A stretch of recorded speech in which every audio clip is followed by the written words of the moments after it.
ભાવનગર શહેરમાંથી એક ચોંકાવનારી ઘટના સામે આવી છે।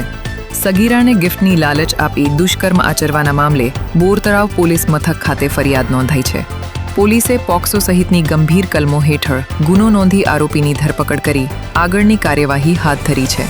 મળતી માહિતી મુજબ હીરાના વ્યવસાય સાથે જોડાયેલા કિરણ રાઠોડ નામના શખ્સે સગીરાને ગિફ્ટ આપવાની લાલચ આપી હીરાના કારખાનામાં બોલાવી હતી, જ્યાં સગીરાની મરજી વિરુદ્ધ દુષ્કર્મ આચરાયું હોવાનું ફરિયાદમાં જણાવાયું છે। ફરિયાદ અનુસાર બનાવ બાદ આરોપીએ સગીરાને ઘટના અંગે કોઈને જાણ ન કરવા દબાણ કર્યું હતું અને સગીરા તેમજ તેના ભાઈને જાનથી મારી નાખવાની ધમકી આપી હતી। ધમકીના ડરથી સગીરા મૌન રહી હતી, પરંતુ આરોપી દ્વારા વારંવાર ધમકી આપી ફરી દુષ્કર્મ આચરાતા અંતે સગીરાએ હિંમત કરીને પોલીસ ફરિયાદ નોંધાવી હતી। પોલીસે આરોપીને ઝડપી પોક્સો સહિતની ગંભીર કલમો હેઠળ ગુનો નોંધી વધુ તપાસ શરૂ કરી છે।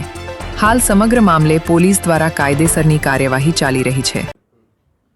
સાહેબ, બોરતળાવ પોલીસ મથક વિસ્તારમાં એક સગીરા સાથે દુષ્કર્મની ઘટના બની છે। શું બોરતળાવ પોલીસ સ્ટેશન વિસ્તાર હેઠળમાં પોક્સો હેઠળ ફરિયાદ દાખલ કરવામાં આવેલા છે।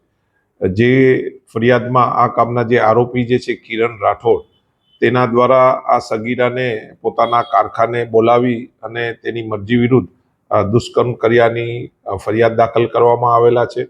અને આ આરોપી દ્વારા તેના પરિવારને બી ધાકધમકી આપી અવારનવાર ધાકધમકી આપવાની બી હકીકત ફરિયાદમાં જણાવેલી છે। આ કામે પીઆઈ દ્વારા આ કામના આરોપી જે છે કિરણ રાઠોડને પોલીસ દ્વારા અટક કરવામાં આવેલા છે અને આગામી દિવસોમાં નામદાર કોર્ટમાં રજૂ કરવામાં આવનાર છે। Thank you.